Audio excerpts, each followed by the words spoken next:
Advaita. Advaita was one of the wonderful teachers visiting the Rasayana Academy in 2015, April. And I just want to introduce her shortly. She has been a Tantra teacher for over 30 years. She has really created her own methods, combining Western psychology, like Rasayana psychology, lowering, bioenergetics, with all tantric techniques. And that's what she came to teach this weekend. She had many teachings herself by Osho, Margo and Anand were her teachers. And well, let's go for the questions. Advaita, could you explain to us how you created your methods, what you combine and why you combine it? Why you think it's important to combine something from the West with a very old Eastern structure? It didn't go like that I thought about it. It was just an organic development. And also it deals a lot with Osho, because he himself did that, and I think up to this day he ever was the only Indian guru that was into Western methods. I saw other enlightened masters in India, and so it's just his concept. And even though I left the club in 92 already, you know, because I don't like to be part of clubs, because I teach the freedom of the individual from any club. It's like, you probably like the teachings of Jesus, but you may not like the Catholic Church, you know? It's like that. Still to this day, I am in his kind of methodology, and also especially because I have sort of a talent for therapy. The bad part about this, if you have a talent, you have to know the experience. Otherwise, I mean, if it's about childhood traumas, if you didn't have them yourself, you don't have the empathy. Learning about it alone is not enough, because my therapy is sort of digging really deep and heavy, and you don't have the empathy, because if you dig deep, you have to give people empathy. If you say face it, don't deny any longer, because truth heals. Now back to your question.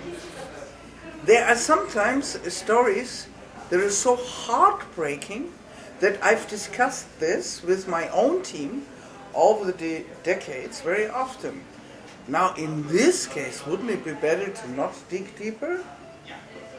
And we found out every time, over and over again, one thing is clear: the client survived the real thing anyway, otherwise he wouldn't be there. He did survive already, or she. Survivor. Yeah, she's already a survivor. So, as a grown-up and being in therapy, I wanted to enable everybody to face and also give a strong arm to accompany someone through the abyss, because there may be regression. And I just love the traditional methods of Tantra. And the human body What is the ingredient of these methods that is so helpful for having therapeutic processes? Like, I just take an example, like today, the structure of today, which is called the bow with the fire pillar. Now the fire pillar in itself is an old Tantric sutra. And it says, see yourself burning from your feet on upward. Somewhere you can also find explanations by Osho. Now, it sounds unpleasant right away, right? Osho explains that you could never start imagining, even if you started with your head. Because the head is also your brain, and it's the seat of the ego. With the feet, so the feet are far away from the head. At the same time, you have the symbolism, like Shiva is very often imagined as a pillar of fire. The movement of the Kundalini is from down to up. So, and then there is my own spirit of liberation. This is what I'm teaching, is just liberate yourself from the sufferings of the past social conventions, anything that is against life. Now, the Reichian teaching in the bioenergetics is also about the reflex, the trembling, the orgasm reflex, and that's the pulse of life. And even though, like Reich I think he never knew about Tantra, he never mentioned the word, he may not even have liked it. I have no idea, but then I don't care, because Willy is dead. And the old tantric rishis may not have liked it to be combined, but it doesn't matter, they're dead. They are not there for the discussion anymore. And so this trembling and the life force, I discussed this also with my own students. Kundalini and the orgasmic reflex, is it one and the same or not? All I can say, this bioenergetic exercise, the bow, it helps awakening the Kundalini, even though it is not an ancient technique. Because naturally I just not invent these exercises, I do them myself over and over, so I have my own experience. And one can trigger the other, and Osho was so far just giving the impulse of being courageous enough to combine. Because this Western attitude of therapy saves some people many years of meditation.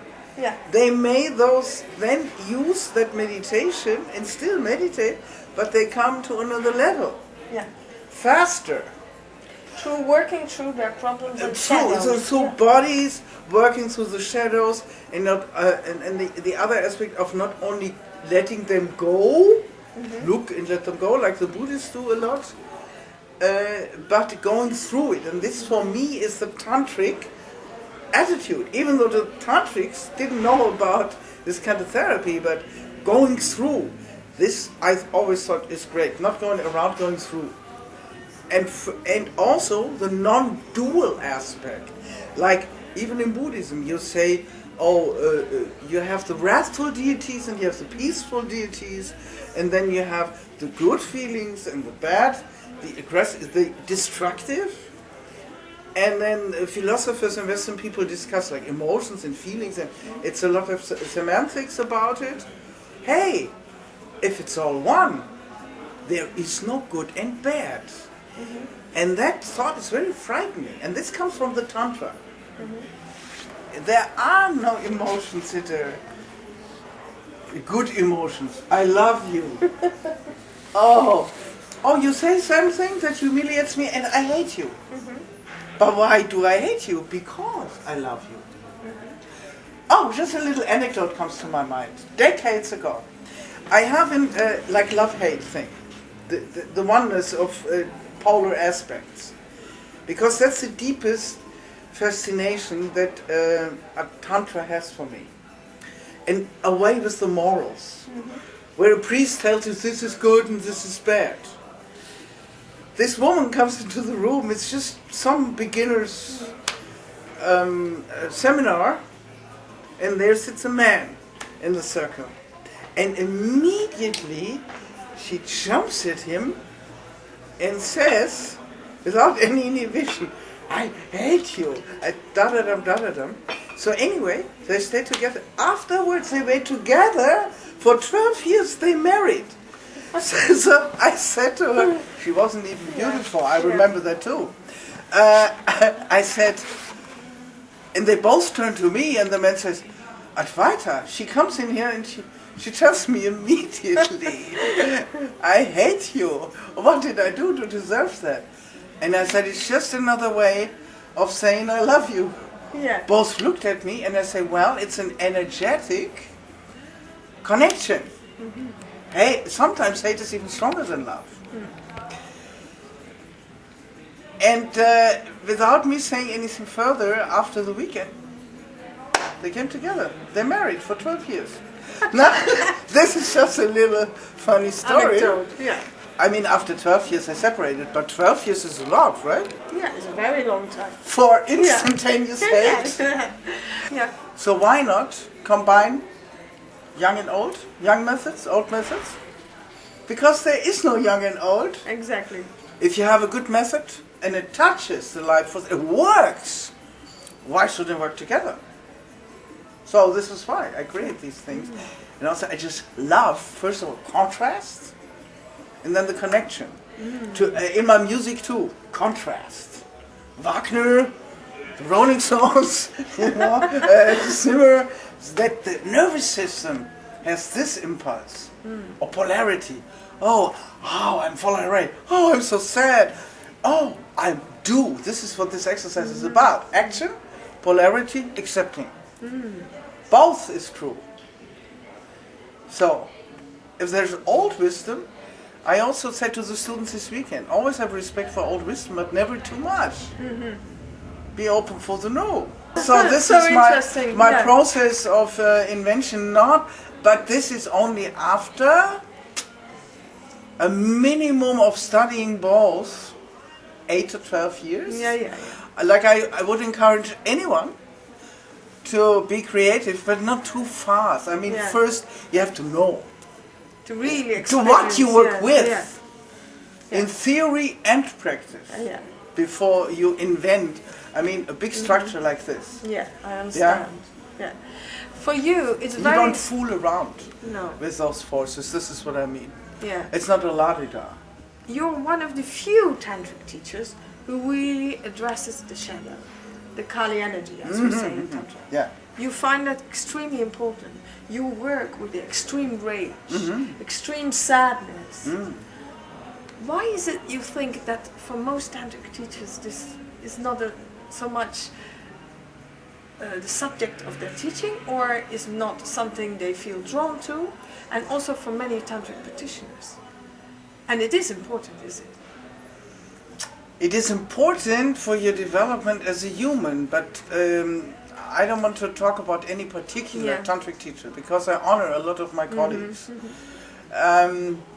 On the other hand, Tantra is a lot about pleasure, like in the image more. Like when I started, or the Tantra in Germany started like Germany, this is where I come from, started in the late 70s. We were 3 to 5 teachers, no more. There was Andro and Margo, she was very active then. And then a little later on me, and it was all mystery. Nobody knew Tantra. It was not in everybody's mouth. It was new. And then, in those days, and the massage section was not that big as it is now. Now I get calls from clientele. They think Tantra is nothing but massage. This started at the beginning of the 90s, the end of the 80s, that the massage thing became so big. In those days, there came a lot of seekers. They were looking for enlightenment, and those go today, I would say, to the Buddhist retreats. And then you have the therapy thing, which draws other people. But my name is Advaita, and Advaita is beyond duality. In Oregon, when everything was coming down on us, I was somebody in the university in Oregon. I was called in because in my own commune I was the leader of the therapeutic compartment. You were then in an Osho community? I was, with 100 grown-ups and 35 people. Okay. And then they destroyed our commune. Sheila Birnstiel destroyed our commune because we would not obey every syllable she said. We were called the rebels.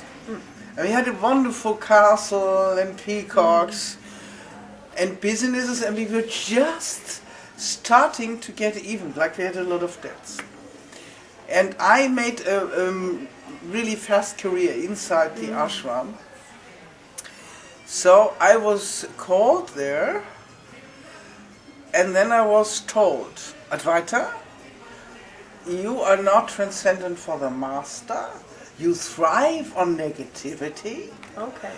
And we ask you to leave your position inside the commune and melt with the commune. Melting with the commune was a synonym for peeling potatoes. And I mean, you called that pushing your buttons and your ego, blah, blah. So I was humiliated. But then I don't care about basic work. And I was bearing all that a time longer. But then I decided, they took the tarot away from me, and I had earned, these were my most popular individual sessions, and I had earned so much money for the commune with my tarot sessions. And then I said, why can't I study with Vaduda? She was in the esoteric teaching, and they said, oh, you're just blowing your ego. You didn't have a gift. How can somebody be so negative like you and then have an esoteric gift? So I decided a little later in Berlin Commune to leave the commune. And I was really sad because a dream of the new human and living in communal togetherness, and for me that dream is dead ever since. So I decided just to go on my own and have no master and boss over me and invent my own. Why is negativity important in the tantric teachings? Unless the fact that many teachers had a problem with that, even your community said, why you're so negative? Because Tantra, Tantra is a science of transformation. Okay. And there is no negativity and positivity ultimately. This is the reason, but we all have a lot of trauma, and we are all vulnerable, and the childhood trauma is very often denied. And how can you walk on a spiritual path? How can you see the light if the lower chakras are not cleared? Okay. Which is the first 7 years, second 7 or up to the third, which is power.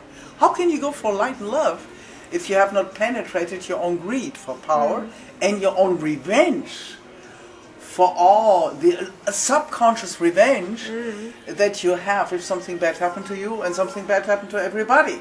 To everybody. So this is why I decided you have to face the negativity, and for me Tantra is first power of the 3 gunas in the universe. We have 3 gunas. It's tamas, it's rajas, and it's sattvas. How can I be a true tantrika without knowing about all 3 of them? Yeah. And tamas is part of it. And why do teachers not want it? Well, some of them may be just afraid of it themselves. And somebody has to be strong. To work with it. Yeah. And I'm just born strong. People just thought very often I have become like that through the Tantra. And I had to say, not really. It kept me strong. But I was born strong. This energy of fire was already it was always there. I was born like that, and I used it. And then I had my own childhood was a nightmare. So, and then I developed this therapy working with people individually. Before, when I was learning, I never even saw it. It was not ever addressed. A lot of Tantra teachers don't even use words like sexual blocks. They don't use words like trauma. Yeah. But that's your psychology background. Oh yeah, I have to do. Yeah, but I think for a true development, and especially if you deeply know about non-duality, you don't fear tamas, which is the darkness, because you confront it. Because ultimately, it's all beyond it all, and also you transform it, because with very many people, their power, and also their capability to love and give themselves, truly is imprisoned by the shadow. And only a true surrender can exist when you are able to, can truthfully open the heart. Exactly. Okay, so we were talking about this shadow thing. Now I would like to question something else which deals more with the society we are in. More and more in our society we become a digital world, with people looking on the smartphones all the day or behind the computers. This means that actually we're moving to a world where we almost, separating ourselves from the true lively communication, which is so important, I think, for humans. How do you see the function of Tantra in such a 21st century we are now? See, the internet at this point is something like fate. And I don't think it's just one-sided. At the same time, I say it's all one. The internet too has two sides. Now we're making this movie, and people can see it in the internet. Without the internet being there, this movie wouldn't be made. We would need a TV station asking for us. This way, we can just put it up. So that's a good thing. We don't need $1 million, nor do we even need a connection in a TV station. That's one thing. The second thing, the internet has a lot of really sinister aspects even, like for example, my credit card has been hacked, 2 of my websites have been hacked, money stolen, destruction. It's like the world in the meantime. And there is no crime rising by the percentage faster than the one in the internet. It's not sexual assaults or even killing small girls or all the scandals that media blow up. The internet has the fastest growing crime rate in the world right now.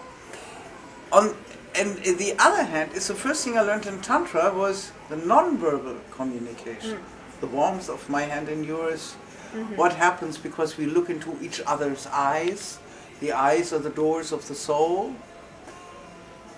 And the other thing is we just can't avoid it. So we have to live with it, navigate with it, and maybe invent a new Tantra. The Tantra for the digital age, but not forget the ancient message. So and what is the message? Communicate? Touch? Surrender? Now the ultimate message is enlightenment. Okay.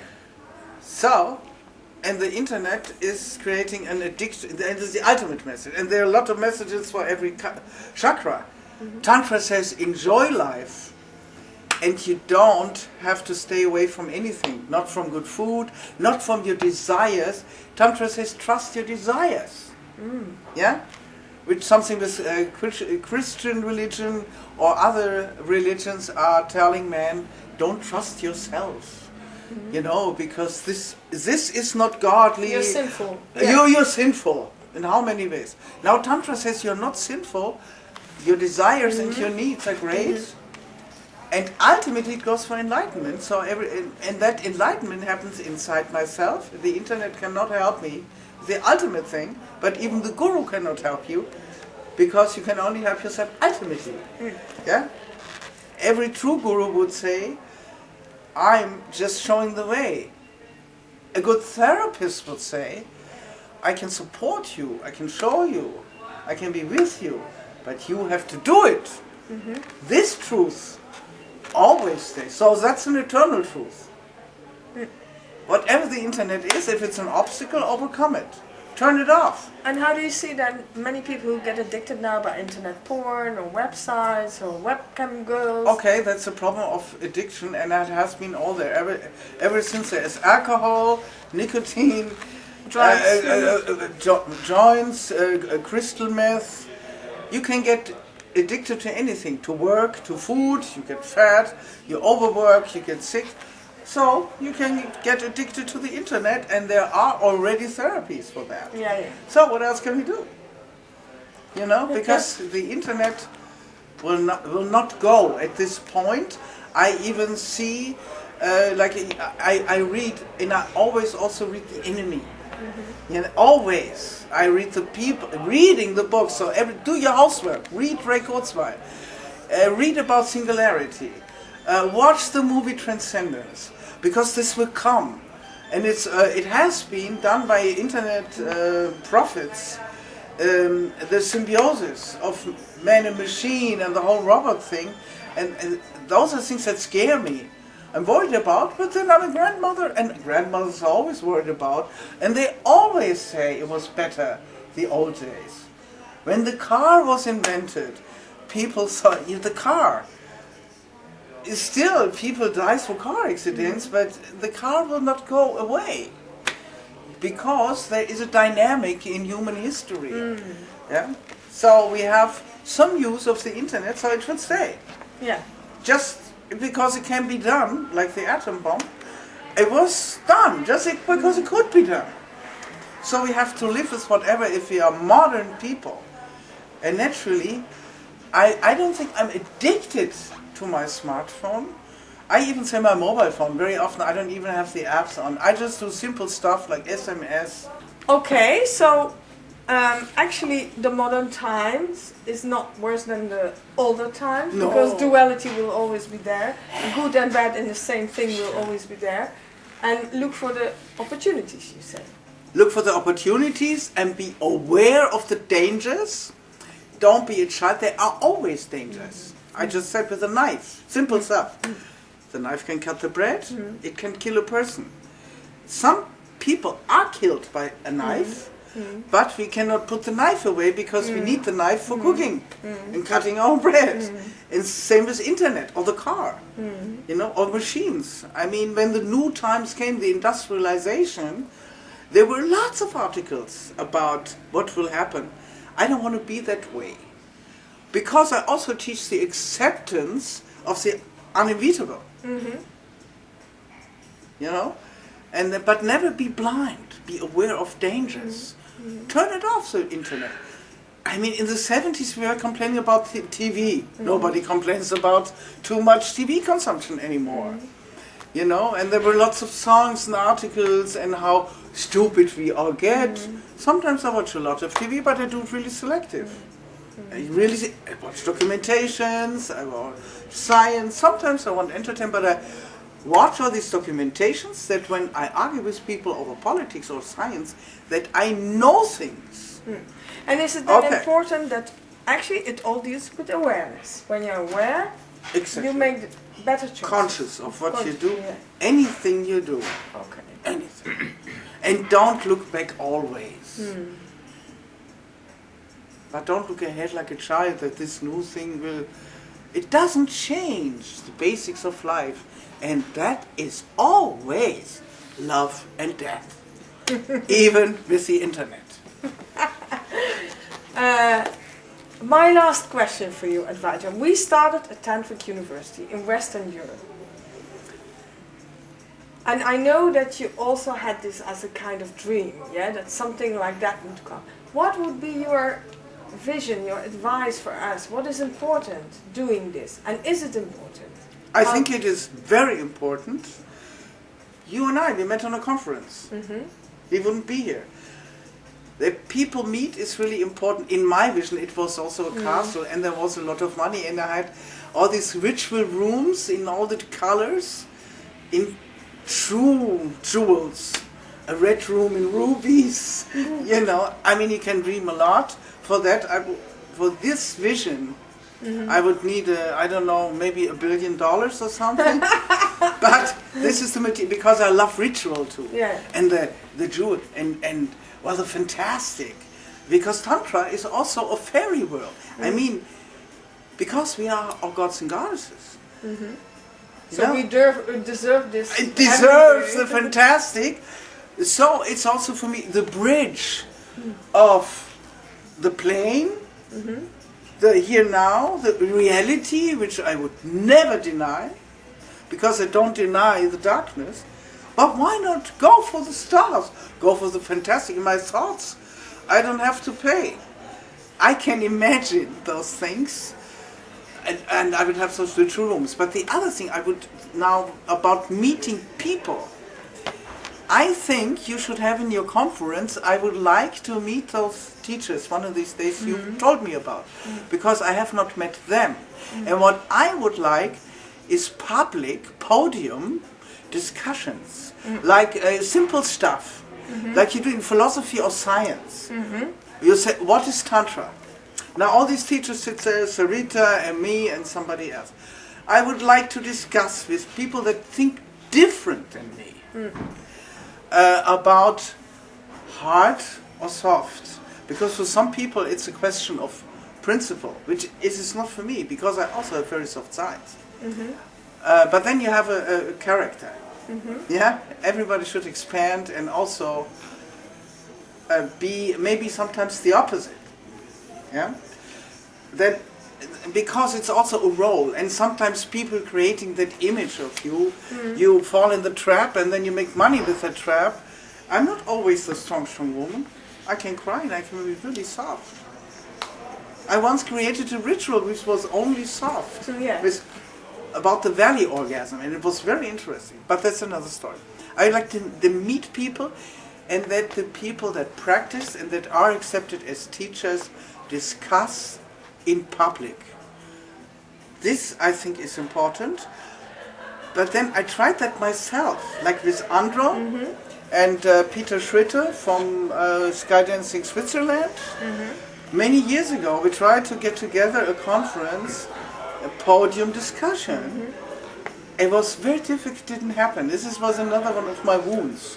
Because here we are, Tantra teachers, we teach cosmic love, and then we don't even have a conference like any psychologist.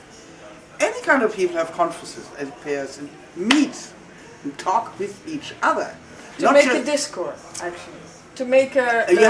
But what I think about is a podium, and you, Sarita, let's say Andrew, and then total other people, the really soft people, or my ex-colleagues, Anita Bijou, Margo, because she's not, and we discuss publicly basic questions about tantric philosophy, the right style of therapy, and not worrying about our egos, but worrying about the issues of Tantra and humans, and what Tantra can give to humans, because we all are already giving many decades to humans, but also have the audience, now I put here an imaginary audience, let's say all our participants together, which would make a few thousand for sure already, maybe in a big hall, and we discuss, and we don't even have to think alike or arrive at an agreement, because we are not politicians.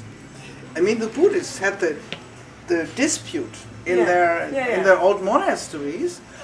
You always talk with respect, and you can think different. That people know, oh, Tantra is a house with many rooms. And find that one truth that is connecting us all. And that one truth is, Tantra is about this sacred union. Whether you do it only energetically, like the Kundalini yogi or the white Tantra, it's the sacred union of polar opposites. There is that what we all have in common, and then there is the fullness of the variety. Yeah. And this, I would love you even more than I do now, if you would organize a conference with the teachers that have been in your university already. I would like to meet them. Okay, so I can make you a promise maybe, and I will do my best, that in October 2016 there will be the biggest expo on love, intimacy and spirituality in Europe, in Amsterdam. And before that expo we wanted to organize a conference. Oh, okay. And we could get it. I will Wonderful. invite. And Wonderful. everyone can give a lecture, we can have this dispute, and press and audience can ask us questions. Wonderful. Could you say how, in your opinion, Tantra is influencing the society? And how could maybe better... Well, the one thing is, especially in Western societies, sexuality is used everywhere. You see it everywhere. We are affluent. But what is not happening, that people are respecting each other more in their sexual acts. It is even like the sex becomes like a drug sometimes. We consume each other. And this is not about morals, what I say, because the funny thing, sometimes I'm put on the moral side. My life, I'm not a nun at all. And I also had some one-night stands in my life, so don't misunderstand me. It is, Tantra has the spirit of deep reverence for the other person, for yourself first, for the other person, for the other sex, and to introduce that spirit of reverence into sexuality. And this is why I would love for Tantra even to be taught in schools. Not just the sexual techniques, but the spirit of reverence, of respect for each other. Because this is what a lot of people are missing. And taking the violence out of the sexuality, taking the possessiveness out of it. But first of all, I honor you, Shiva, as the mirror of myself. So this could change our society, change that sex and crime into sex and reverence, deep reverence for the other person that I share sex with, even if we are just, let's say, world travelers, cosmopolitans, and we have a one-night stand in a hotel. We have the freedom, and we do that in deep reverence. You know? This, I think, this is my own school, I call it, at this point, the cultivation of eros, the cultivation, because the sexuality is getting more free and less repressed, no question, but the spirit of the cultivation of eros is not happening in society at large. Mm-hmm. So this would be great, to have an erotic culture and not just the liberation of sex, because it's not enough, because children are still abused, we are more free, but we don't have less sexual abuse. How does that come? Because, like even Wilhelm Reich or myself, in the 70s we thought, you know what we even thought? That powerful people like presidents don't have sex, and that power is a surrogate for sex. No, ever since Levi Strauss-Kahn, stupid Berlusconi, or Clinton, having oral sex with a secretary, we know presidents have sex. By the way, it fits the teaching of the body types. Psychopaths are great in sex. But are they great in respect? Yeah. So, that even the powerful man, Levi Strauss, could have had more respect for the maid, and he would be still in his office, and maybe he even would be better than Hollande. By the way, but those are other thoughts, So,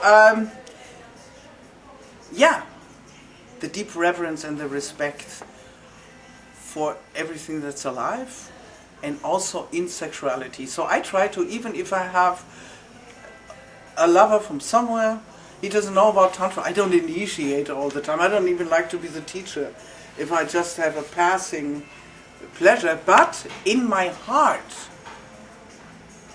I honor Shiva inside of him. I don't say it because it would be too much. He's Shiva. He may be not the most important in my life, but he's Shiva for this night and now. And with this, and if he's a little sensitive, he feels it. I don't have to tell him the whole thing. And I don't use obscene words, not even inside.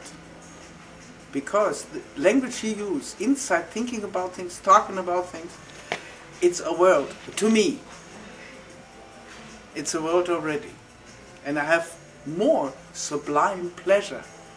With more sublime pleasure initiated into the world, we have less violence connected with sexuality. Thank you. Thank you. Great teacher.